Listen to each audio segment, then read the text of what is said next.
Hello everyone, I'm Sohrab Aghaei and this is Bitcoin daily time frame chart analysis. I don't know if you watched the previous analysis. I said we have two areas of demand for the $3,000 and for the $8,000. The for the $3,000 area is broken by forced, which is very good for Bitcoin.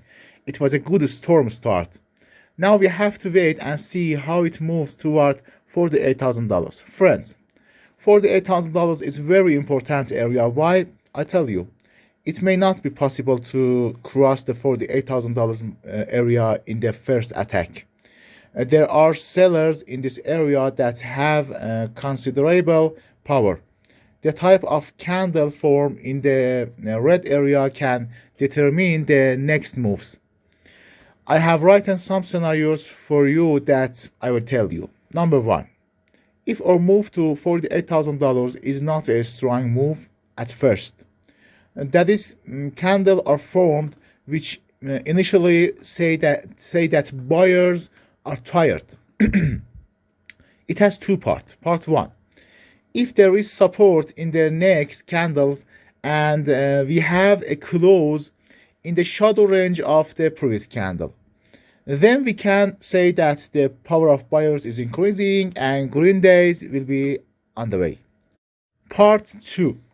If there is no support in the next candle and the next candle is red, it will increase the waiting time.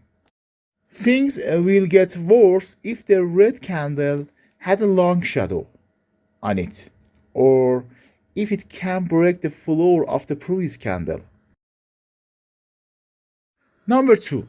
If our move to $48,000 is a weak move at the first, that is, candles are formed which initially say that sellers are stronger than buyers. It has two parts.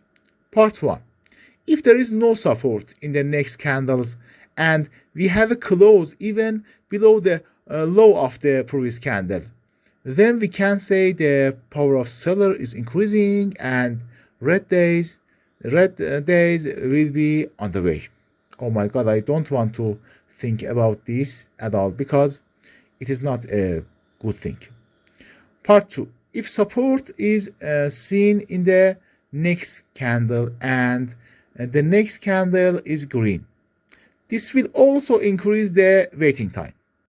Number 3, if our move to $48,000 is a strong move at first, like the previous candles, that is, candles are formed which initially say that buyers are very strong. It has two parts. Part 1, if there is support in the next candles and we have a close above the previous candle, then we can say that the power of buyers is very high and we should not worry like in the past, and good days will be on the way.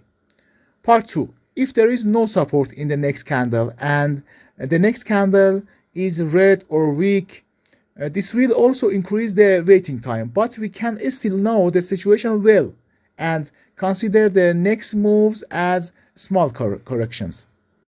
Okay guys, many models can happen, but the ones I mentioned above are general. In the coming days, we will update the analysis by producing information on the chart to see which scenario is more valid. Don't forget that in this analysis, we are not talking about the final move of Bitcoin, because the final move of Bitcoin is after breaking $54,000. We are only talking about reducing or increasing the power of sellers, and we cannot make a decision about royal longs based on current information. Thank you for your attention. Please don't forget to like and subscribe and introduce me to your friends if you like. Thank you. Goodbye.